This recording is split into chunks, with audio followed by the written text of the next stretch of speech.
Assalamualaikum warahmatullahi wabarakatuh. Innal hamdalillah nahmaduhu wa nasta'inuhu wa nastaghfiruh wa na'udzu billahi min shururi anfusina wa min sayyiati a'malina. Man yahdihillahu fala mudilla lahu wa man yudlil fala hadiya lahu. Asyhadu an la ilaha illallah wahdahu la syarika lahu wa asyhadu anna Muhammadan 'abduhu wa rasuluh. Ya ayyuhalladzina amanu taqullaha haqqa tuqatih wa la tamutunna illa wa antum muslimun. Ya ayyuhan nasu ittaqu rabbakum alladzi khalaqakum min nafsin wahidah wa khalaqa minha zawjaha wa bassa minhuma rijalan katsiran wa nisaa'a wattaqullaha alladzi tasaaluna bihi wal arham innallaha kana 'alaykum raqiba. Ya ayyuhalladzina amanu taqullaha wa qulu qawlan sadida yuslih lakum a'malakum wa yaghfir lakum dhunubakum wa man yuti'illaha wa rasulahu faqad faza fawzan 'azima. Amma ba'd, fa inna asdaqal hadithi kitabullah wa khairal hadyi hadi Muhammadin sallallahu alaihi wasallam wa syarrul umuri muhdatsatuha wa kullu muhdatsatin bid'ah wa kullu bid'atin dhalalah wa kullu dhalalatin finnar. Amma ba'd. Kita bersyukur kepada Allah Subhanahu wa taala yang telah memberikan kepada kita nikmat bisa mempelajari dan memperdalam berkaitan dengan iman kepada Allah Subhanahu wa taala. Kita ketahui bahwasanya kewajiban pertama bagi kaum muslimin adalah untuk beriman kepada Allah Subhanahu wa taala. Dan untuk merealisasikan iman kita kepada Allah Subhanahu wa taala, maka perlu kita untuk mempelajari dan mengetahui atau ma'rifatullah, mengenal Allah Subhanahu wa taala, mengenal sifat-sifatnya, mengenal nama-namanya, sehingga kita mengetahui Tuhan yang kita sembah. Dan kita juga mengenal apa hak-hak Allah Subhanahu wa taala yang wajib kita laksanakan. Kemarin kita telah menjelaskan bahwasanya di antara wujud keimanan seorang mukmin adalah dia meyakini adanya Allah Subhanahu wa taala dengan saking yakinnya bahwa Allah itu betul-betul ada, dan dia meyakini Allah lah yang menciptakan dan mengatur dan memiliki alam semesta. Dialah yang mengatur rezeki hamba-hambanya, dialah yang mengatur semua makhluknya. Sehingga seorang hamba tatkala mengetahui bahwa segala nikmat yang dia miliki, yang dia nikmati itu adalah dari Allah Subhanahu wa taala, maka dia hanya beribadah, menyembah, mengabdi hanya untuk Allah Subhanahu wa taala. Itulah yang kita kenal dengan pertama tauhid apa tadi? Rububiyah, kemudian tauhid uluhiyah. Itu beribadah hanya kepada Allah Subhanahu wa taala dan menjauhkan segala sesembahan yang disembah dari selain Allah Subhanahu wa taala. Dan inilah lafaz atau makna dari lafaz yang sangat agung. La ilaha illallah, sebaik-baik perkataan, jadilah sebaik-baik zikir. Afdhalul zikri fa'alam annahu la ilaha illallah. Sebaik-baik zikir, semulia-mulia zikir adalah la ilaha illallah. Tidak hanya kita melafazkan, namun kita juga harus mengetahui maknanya dan konsekuensi dari kalimat ini. Dan kalimat inilah yang dengannya diutus para nabi dan diturunkan kitab-kitab untuk menjelaskan kepada manusia bahwasanya ya satu-satunya yang berhak diibadahi dengan benar adalah Allah Subhanahu wa taala.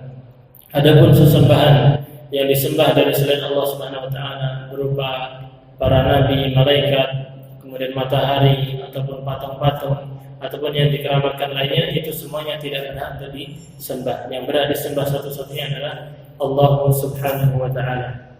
Sehingga kita dalam salat-salat kita senantiasa mengucapkan iyyaka na'budu wa iyyaka nasta'in. Ya Allah, hanya kepada Engkau-lah kami beribadah dan hanya kepada Engkau-lah kami memohon pertolongan.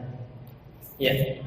Itu berkaitan dengan tauhid rububiyah. Kemudian di antara bentuk keimanan kita, keimanan seorang mukmin kepada Allah Subhanahu wa taala adalah dia mengimani akan nama-nama dan sifat-sifat Allah. Kita tahu bahwasanya Allah memiliki apa? sifat-sifat dan nama yang Allah Subhanahu wa taala sebutkan dalam Al-Qur'an dan disampaikan oleh Nabi kita Muhammad SAW dalam hadis-hadis beliau.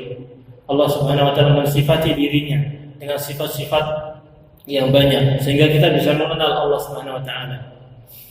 Ya, kemudian Allah Subhanahu wa taala menyampaikan nama-nama Dia sehingga kita juga lebih mengenal Allah Subhanahu wa taala. Dan dengan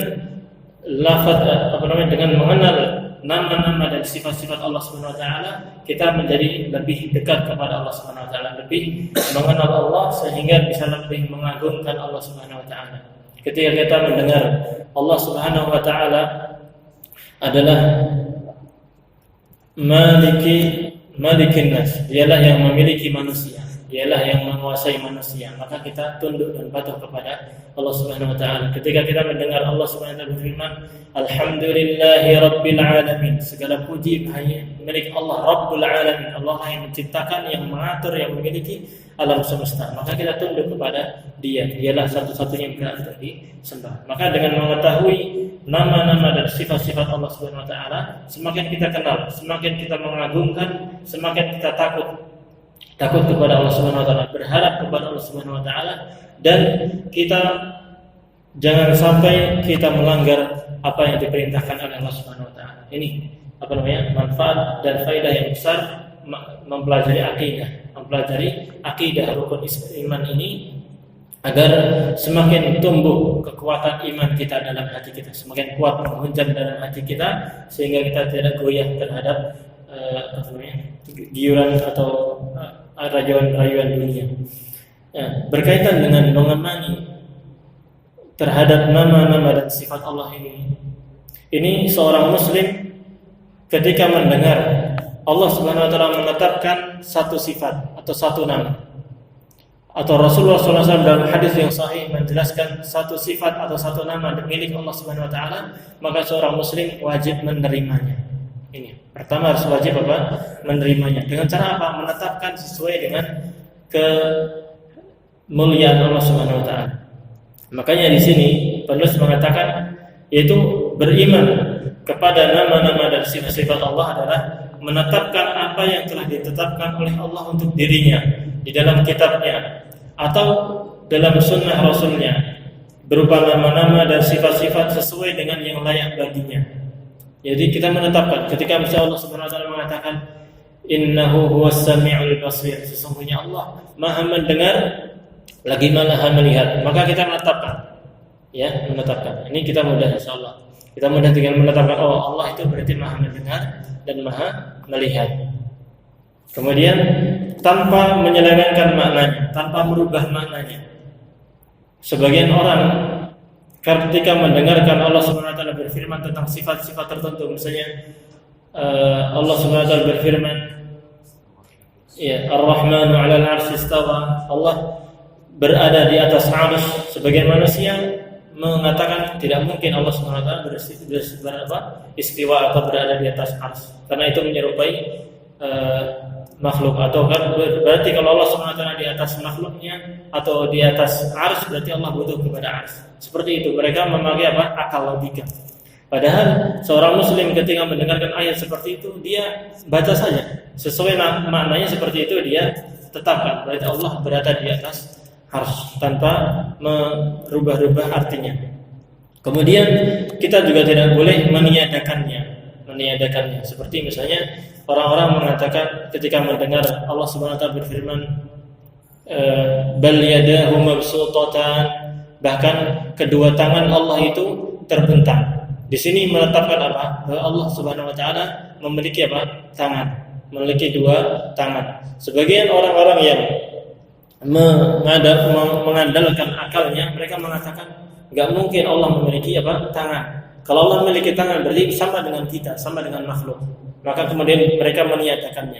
Udah, berarti maknanya bukan tangan, maknanya adalah kekuasaan. Allah memiliki kekuasaan yang senantiasa terbentang. Ini meniadakan. Pertama, dia mengingkari nama sifat Allah Subhanahu wa taala ini, dan dia merubah makna dari Al-Qur'an. Padahal ini penyimpangan yang sangat besar.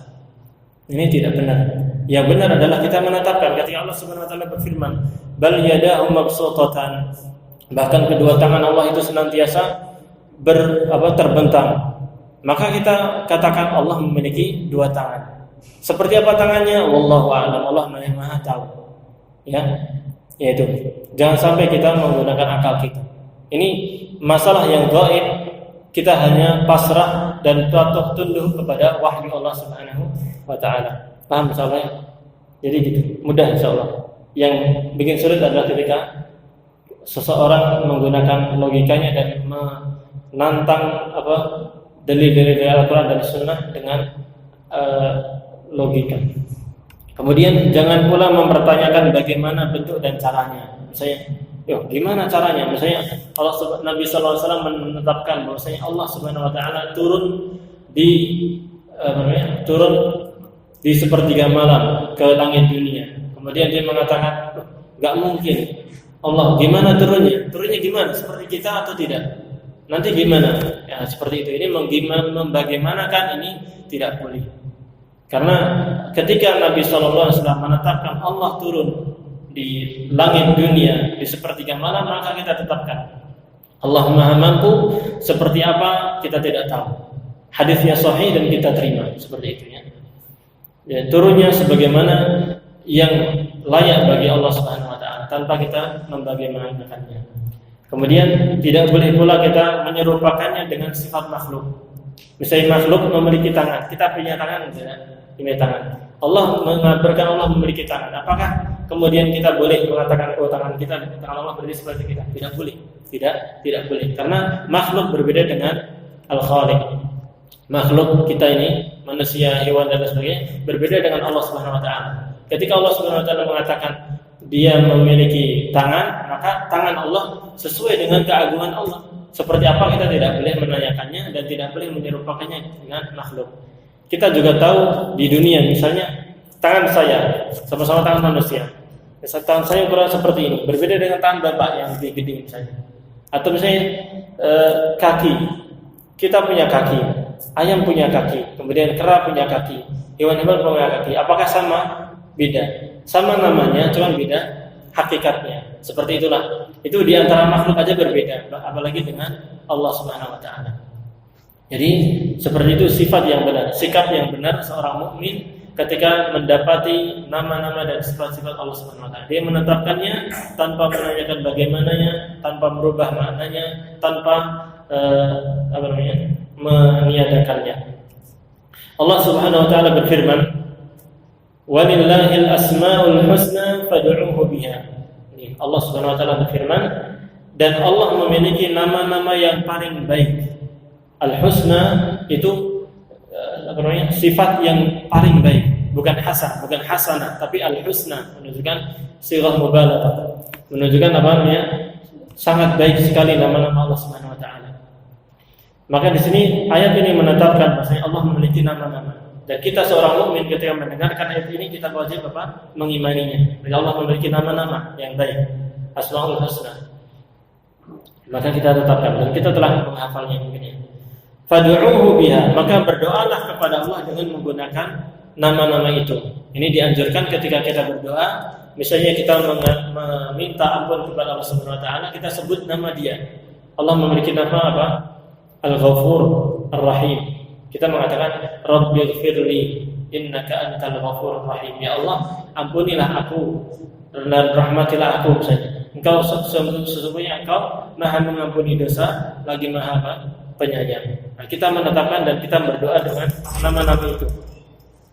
Wa dzarul ladzina yulhiduna fi asma'i, dan tinggalkanlah orang-orang yang menyimpang dari kebenaran dalam masalah nama-nama Allah ini.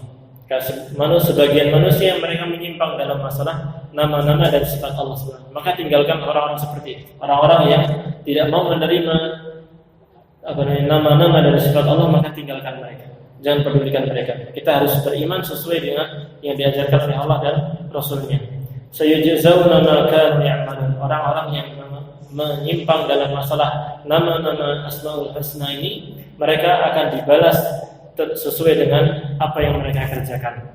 Nah, di ayat ini inti pembahasan kita adalah bahwasanya Allah Subhanahu wa taala memiliki nama-nama yang sangat indah dan kita wajib mengimaninya. Dan nama-nama Allah Subhanahu wa taala ini dibahas oleh beberapa ulama dalam beberapa kitab. Misalnya dalam kitab Fiqhu al-Asma'il Husna atau memahami Asmaul Husna. Ini dikarang oleh Syekh Abdul Razak Al-Badr.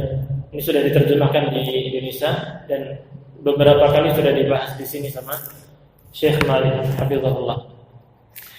Dia itu kita menetapkan Asmaul Husna. Ya, kita berdoa dengan Asmaul Husna itu dan kita mengagungkan Allah Subhanahu wa taala melewati nama-nama yang indah itu. Dari Asmaul Husna kita bisa mengenal Allah Subhanahu wa taala dan kita bisa meningkatkan ketakwaan kita. Misalnya ketika kita mendengar atau membaca Allah Subhanahu wa taala As-Sami', Maha mendengar, Al-Basir, Maha melihat, Ar-Raqib, Maha mengawasi.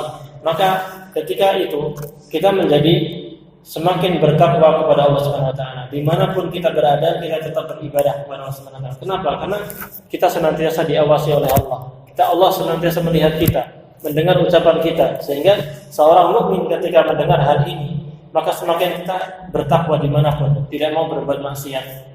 Seandainya dia di jalan melirik kepada wanita, dia tahu Allah Subhanahu wa taala Maha melihat, kemudian dia memalingkannya. Seperti itu. Sehingga misalnya kalau di masalah keuangan dia diamani untuk mengambil keuangan, dia tidak mau korupsi. Kenapa? Karena dia tahu bahwasanya Allah Maha melihat, Allah Maha mendengar, Allah Maha mengawasi. Seperti itu. Seorang muslim berjalan di atas jalan yang lurus dimanapun dia berada, dia senantiasa bertakwa kepada Allah Subhanahu wa taala. Maka setiap kali atau semakin seorang itu mengenal Allah Subhanahu wa taala sebenar-benarnya, maka semakin dia beribadah dengan sebenar-benarnya. Maka ketika kita ingin iman kita senantiasa stabil, senantiasa tinggi, maka kita pelajari, kita kenali Allah Subhanahu wa taala melewati nama-nama dan sifat-sifatnya.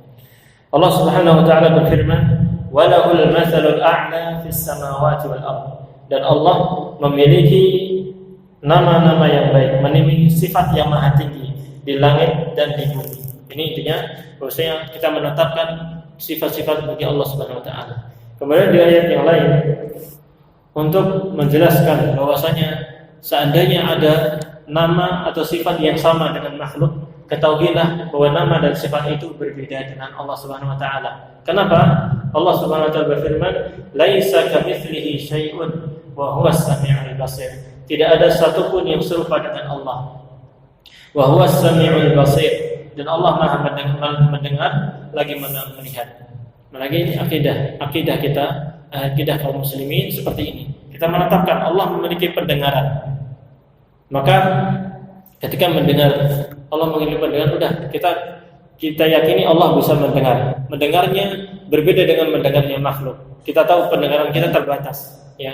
Kalau Allah Subhanahu wa taala pendengarannya menembus segala sesuatu. Allah mendengar apa yang saya ucapkan sekarang. Allah mendengar apa yang diucapkan sama orang sebelah sana. Allah mendengar apa yang diucapkan oleh negara-negara yang lain tanpa sedikit pun terlewati perkataan manusia, semuanya didengar oleh Allah Subhanahu wa taala. Bahkan Allah Maha mengetahui apa yang ada dalam hati kita. Sekarang kita berbisik apa, Allah tahu. Seperti itu. Maka pendengaran Allah Subhanahu wa taala itu maha sempurna dan penglihatan Allah Subhanahu wa taala juga maha sempurna. Kalau kita melihat terbatas, kita hanya melihat apa yang di depan kita saja. Di belakang tembok kita tidak bisa melihat. Adapun Allah Subhanahu wa taala Dia maha melihat apa segala sesuatu, bahkan menembus segala sesuatu. Meskipun kita berada di malam yang gelap gulita, semua mati listrik, kita melakukan suatu amal soleh di situ, tidak ada yang melihat sama sekali, ketahuilah Allah Maha melihat kita. Demikian pula ketika Allah Subhanahu wa taala ketika kita bermaksiat, dimanapun kita berada, meskipun kita sudah ngumpet di kamar, misalnya dimatikan lampunya dan lain sebagainya, Allah Maha melihat dan Maha mengetahui. Karena itu kita hendaknya bertakwa kepada Allah Subhanahu wa taala dan senantiasa menjalankan apa yang diperintahkan dan menjauhi apa yang dilarang. Ya. Maka tidak ada sesuatu pun yang semirip atau semisal dengan Allah Subhanahu wa taala. Jangan sampai ayat ini menjelaskan bahwasanya jangan sampai kita menyerupakan Allah dengan makhluknya. Ketika kita mendengar Allah Subhanahu wa taala misalnya apa sifat yang lain? melihat. Ya, ketika Allah Subhanahu wa taala mengabarkan bahwa Dia Maha melihat, ketahuilah melihatnya Allah beda dengan melihatnya kita. Ketika Allah Subhanahu wa taala mengabarkan bahwasanya Allah Subhanahu wa taala memiliki jari jemari, ya, dalam hadis Rasulullah sallallahu alaihi wasallam bersabda, "Inna qulubal ibad fi usbu'in min asabi'ir rahman." Sesungguhnya hati-hati semua hamba itu ada di jari jemari, di antara jari jemari Allah. Ketika kita mendengar seperti ini, kita mengimani Allah memiliki jari jemari. Cuma jari jemari seperti apa kita tidak memikirkannya, ya. Tidak memikirkan. Cukup kita mengimani saja. Jari jemari, kita jawab, jari jemari itu sesuai dengan kemuliaan Allah Subhanahu wa taala. Berbeda dengan jari jemari makhluk karena tidak ada sesuatu pun yang mirip dengan makhluknya. Ya, gitu ya. Insyaallah.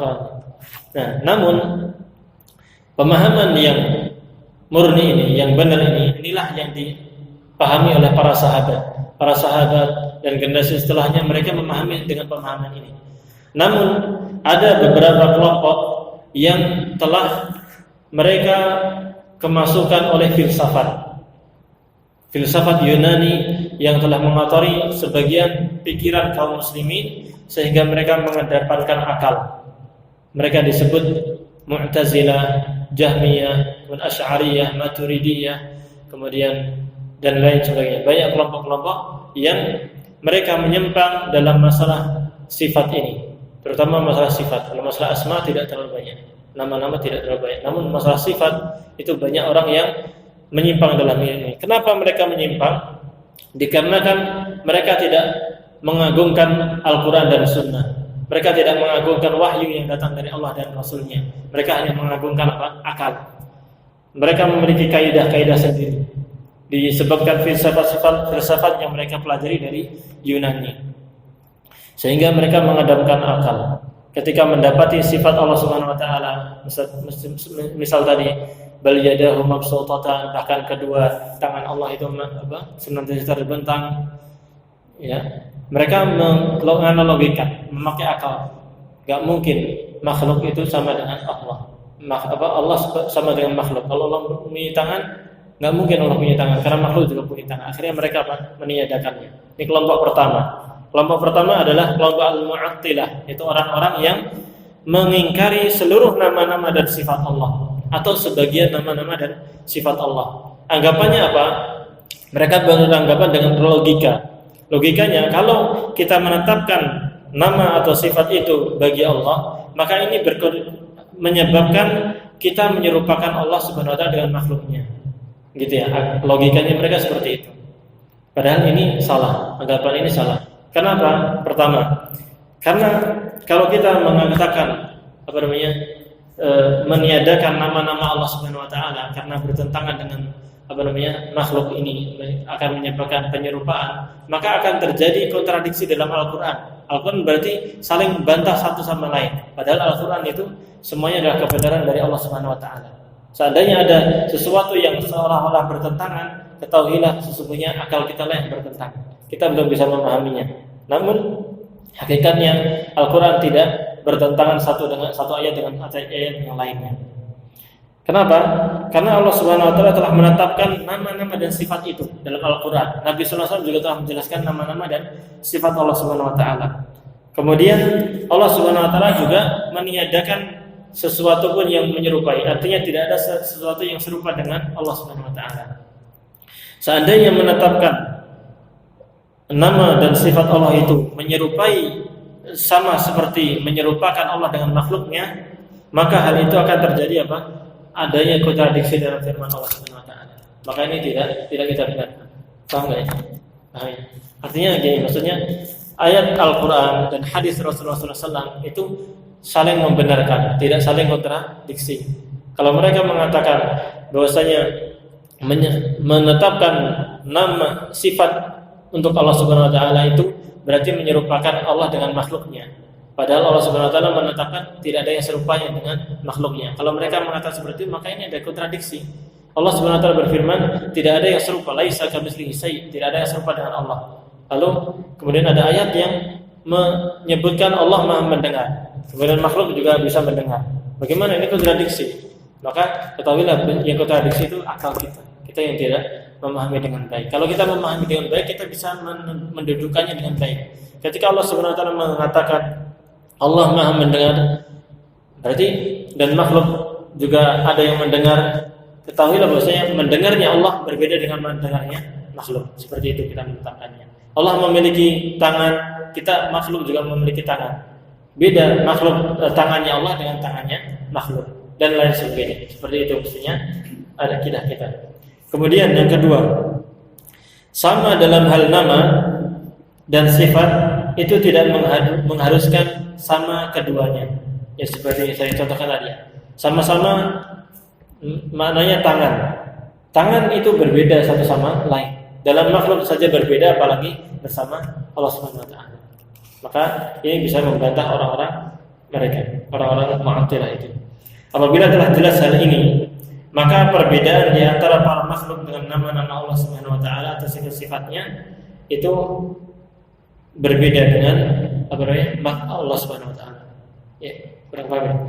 Apabila terlihat jelas perbedaan di antara para makhluk dalam nama-nama dan sifat-sifat mereka yang sama, maka perbedaan antara pencipta dan makhluk tentu lebih jelas dan lebih besar. Paham ya? Jadi misalnya sama-sama tangan misalnya. Tangan makhluk, tangan kita manusia berbeda dengan tangannya kera, berbeda dengan tangannya siapa? Hewan misalnya. Ya, berbeda. Itu saja berbeda. Maka perbedaan ini lebih lagi terjadi pada perbedaan antara makhluk dengan pencipta, yaitu Allah Subhanahu wa taala. Kalau sesama makhluk aja berbeda, apalagi bersama Allah Subhanahu wa taala. Amin. Baik. Itu. Yang kedua, kelompok yang menyimpang kedua adalah orang yang musyabbihah, itu orang-orang yang menyerupakan Allah dengan makhluknya. Mereka menetapkan Allah memiliki tangan, Allah memiliki memiliki kaki, Allah memiliki pendengaran, memiliki penglihatan, Allah berbicara, ya, seperti itu. Mereka menetapkan, namun menetapkannya berlebihan.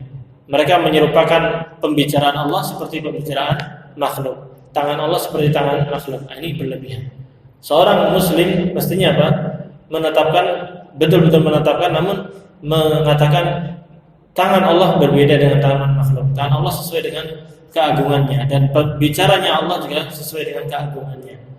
Ya. Gitu ya. Ini musyabbihah, yaitu orang-orang yang menetapkan nama-nama dan sifat-sifat Allah tetapi menyerupakan Allah dengan makhluknya dengan anggapan bahwa hal itu adalah konsekuensi dari makna nas-nas atau dalil-dalil syariat. Karena Allah Ta'ala berbicara kepada para hamba dengan bahasa yang mereka pahami. Ya, anggapan ini batil karena beberapa alasan. Pertama, bahwa serupanya Allah dengan makhluk merupakan perkara yang tidak mungkin diterima oleh akal dan syariat, dan tidak mungkin konsekuensi dari makna nas-nas Al-Quran dan As-Sunnah adalah sesuatu yang batil. Seperti yang kita jelaskan tadi ya, nggak mungkin sama. Sesama makhluk aja berbeda, apalagi sesama Allah Subhanahu Wa Taala. Kita tahu bahwasanya tadi ya, melihatnya kita berbeda dengan melihatnya Allah. Melihatnya kita terbatas.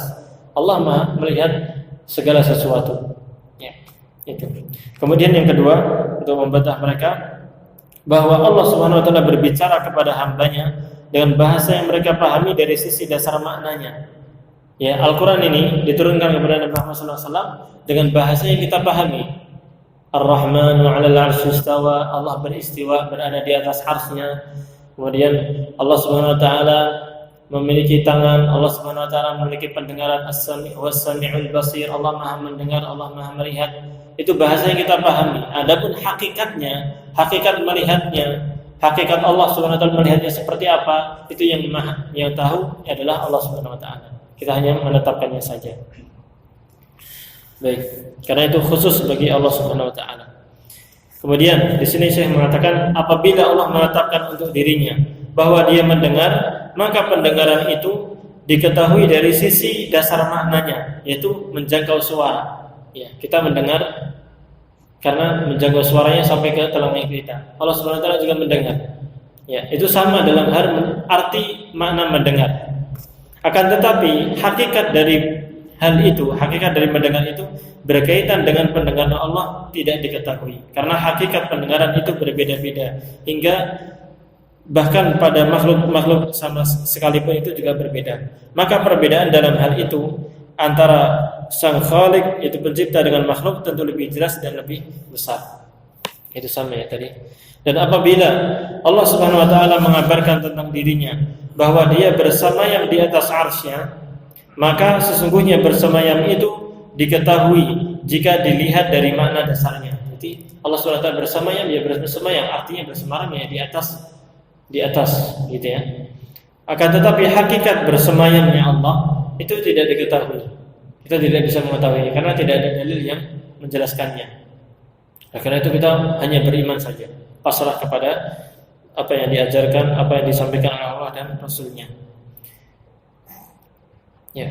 Karena hakikat bersemayam itu berbeda-beda di kalangan makhluk. Dalam makhluk sendiri arti istiwa itu berbeda-beda. Berbeda bersemayamnya seseorang di atas kursi yang diam itu berbeda dengan orang yang bersemayam di atas pelana kuda yang bergerak-gerak. Ya. Itu dalam makhluk saja berbeda, apalagi dengan Allah Subhanahu wa taala. Intinya berbeda antara makhluk dengan Allah Subhanahu wa taala. Ya, itu berkaitan dengan Asmaul Husna. Intinya sebenarnya pembahasan ini intinya di pertama yang saya sampaikan tadi. Jadi ketika kita mendengarkan atau membaca di ayat Al-Qur'an dan Sunnah berkaitan dengan sifat dan nama Allah, kita tetapkan seperti itu. Maknanya kita pahami. Namun hakikatnya seperti apa kita tidak mengetahuinya. Kita serahkan itu kepada Allah Subhanahu wa taala. Beriman kepada Allah dalam bentuk yang telah kami terangkan di atas akan menghasilkan buah-buah yang agung. Itu manfaat dari mengenal Allah Subhanahu wa taala.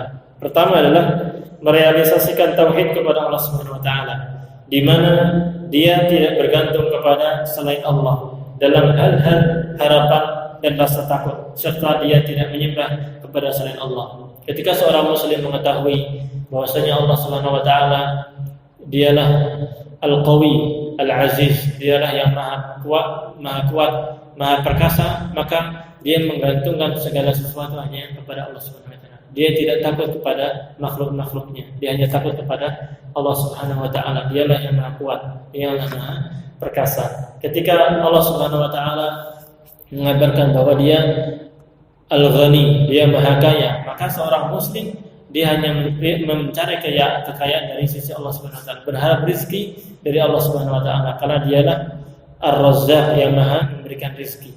Ya, demikian seterusnya. Ketika memahami nama-nama Allah Subhanahu wa taala, semakin dia berharap hanya kepada Allah Subhanahu wa taala. Sama seperti misalnya ketika kita mengetahui bahwasanya Allah Maha mendengar, Maha mengawasi, maka kita semakin takut kepada Allah Subhanahu wa taala.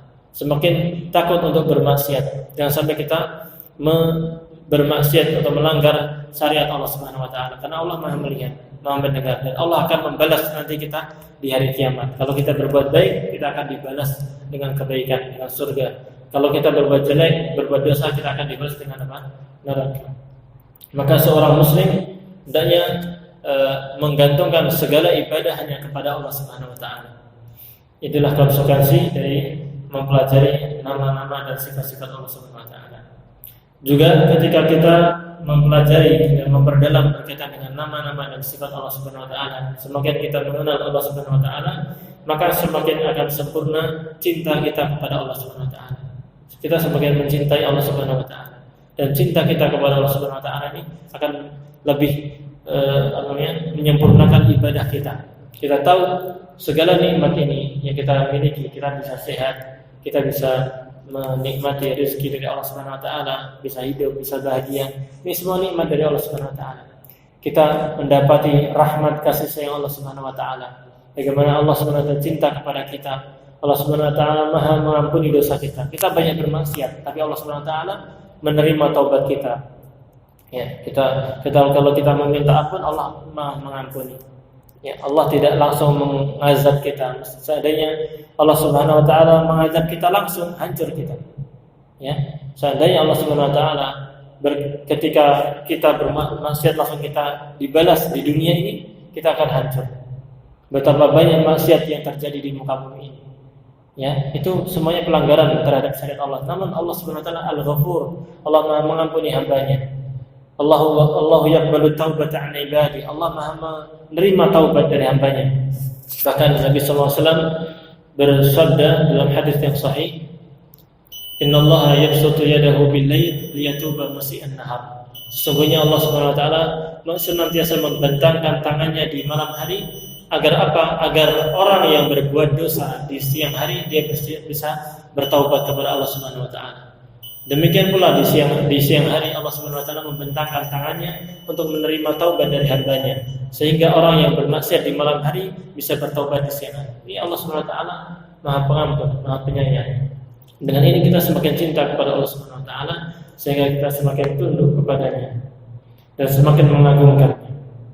Kemudian ya merealisasikan ibadah kepadanya dengan mengerjakan apa yang diperintahkan dan menjauhi apa yang dilarang. Ya, itu di antara manfaat kita mempelajari atau mengenal Allah Subhanahu wa taala melewati nama-nama dan sifat-sifatnya. Ini perlu kita memperdalam lagi ya. Mungkin kita bisa membaca di buku-buku, silakan dibaca sendiri atau mencari di kajian-kajian, bisa kita mempelajari tentang mengenal Allah Subhanahu wa taala. Ini pertama dan kewajiban pertama kita sebagai makhluk Allah Subhanahu wa taala, agar kita bisa merealisasikan ibadah ini, agar semakin dekat kita kepada Allah Subhanahu wa taala. Baik, demikian yang bisa kita sampaikan. Ada yang ditanyakan? Jelas insyaallah ya. Insyaallah. Ini beberapa permasalahan memang agak rumit dipahami karena mungkin bahasa saya yang kurang dipahami. Kadang saya kalau menyampaikan juga terlalu buru-buru atau ada kata-kata yang tidak keliru-keliru kadang. Nanti silakan Bapak dibaca bukunya saja, nanti biar lebih paham lagi. Namun berkaitan dengan Asmaul Husna kurang lebih seperti itu. Ya, kita menetapkan itu adalah masalah sikap kita menetapkan untuk Allah nama-nama dan sifat-sifatnya. Kemudian agar menimbulkan efek yang baik kita memahaminya dan memahaminya dengan baik. Seperti tadi ya, kalau kita mendengar Allah Subhanahu wa taala Maha mengetahui, alimun bidzatis sudur, Allah Maha mengetahui apa yang ada di dalam hati kita, maka kita hendaknya meniatkan hal-hal yang baik. Jangan sampai kita berbuat dengki, kita memusuhi sesama muslim, jangan sampai seperti itu. Ya, karena Allah Subhanahu wa taala Maha mengetahui apa yang di hati kita. Dan kita senantiasa mengikhlaskan ibadah. Dalam ibadah kita harus ikhlas. Kita tahu Allah Subhanahu wa taala Maha tahu kalau kita riya. Misalnya kita dalam salat kita mengharap dipuji manusia, Allah tahu. Bagaimana? Apakah kita tidak malu? Ya, kita malu pastinya. Seorang muslim harus malu. Dan malu itu sifat yang baik. Terlebih lagi malu kepada Allah Subhanahu wa taala, sehingga kita senantiasa beribadah kepada Allah Subhanahu wa taala di setiap langkah kita. Demikian. Ada yang ditanyakan? Enggak, insyaallah. Baik, semoga yang kita sampaikan bisa dipahami. Kita lanjutkan besok insyaallah berkaitan dengan beriman kepada malaikat. Ini insyaallah malam Kamis depan. Untuk kajian tentang sifat salat Nabi, kita akan mempelajari tentang tata cara salat yang diajarkan oleh Nabi kita Muhammad SAW. Kemungkinan jadinya hari Sabtu. Kemungkinan karena hari Ahad itu sudah pasti saya tidak di sini karena mau ke Bogor. Jadi mungkin hari Sabtu pagi kalau jadi kita mungkin habis subuh langsung kita kajian sampai syukur membahas buku sifat salat Nabi. Itu kalau jadi, kalau nggak jadi ya kita lanjut pekan depan. Ya, kita tutup dan kepada majelis. Ya, penulisnya Syekh Muhammad Nasiruddin Al-Albani punya buku. Ya, untuk bawa. Itu buku ringkas dan penuh dengan dalil-dalil. Nanti memang dalam fikih banyak perselisihan pendapat, beda-beda pendapat. Namun kita untuk pemula kita cari yang pendapat yang kuat dulu aja. Nanti kalau ada perbedaan pendapat mungkin saya sampaikan. Ya. Iya. Jangan. Kita kajian ini umum untuk muslim semuanya. Tidak kelompok tertentu. Kita mencoba untuk mempelajari yang terbaik. Ya. Baik. Termasuk sifat salat Nabi. Nanti memang banyak perselisihan pendapat. Ada yang mengatakan harus seperti ini, harus seperti ini. Ya, nanti kita lihat dalilnya. Karena kita harus lihat referensinya, kitab-kitabnya. Kita harus mengecek apakah ajaran seperti ini ada ajarannya dari Nabi kita Muhammad SAW atau tidak. Kalau tidak kita tinggalkan, kalau ada kita jalankan. Maka perlu kita mempelajari hadisnya. Kalau dalam Al-Quran tidak ada cara dari A sampai Z, tidak ada. Karena dalam Al-Quran secara umum. Namun penjelasan rinci bagaimana tata cara salat adalah dari hadis Nabi kita Muhammad SAW. Dan Nabi SAW telah bersabda, "Shallu kama ra'aitumuni shalli." Dan salatlah kalian sebagaimana kalian melihat aku salat. Kalau para sahabat mereka lihat langsung.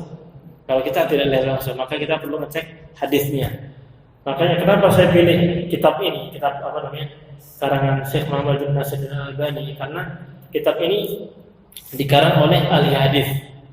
Seorang yang kompeten dalam masalah hadis, meneliti hadis. Jalurnya ini betul nggak ini riwayatnya dari Rasulullah? Betul nggak ini riwayatnya seperti ini? Memahaminya gimana? Beliau paling paham. Maka saya ambil kitab ini, dan ini yang direkomendasi sama beberapa para ulama. Ya, semoga apa yang kita kaji dan ayat yang akan kita kaji nanti bermanfaat. Kita akhiri lagi dengan doa kafaratul majlis. Subhanakallahumma wa bihamdika asyhadu an la ilaha illa anta astaghfiruka wa atubu ilaik. Assalamualaikum warahmatullahi wabarakatuh.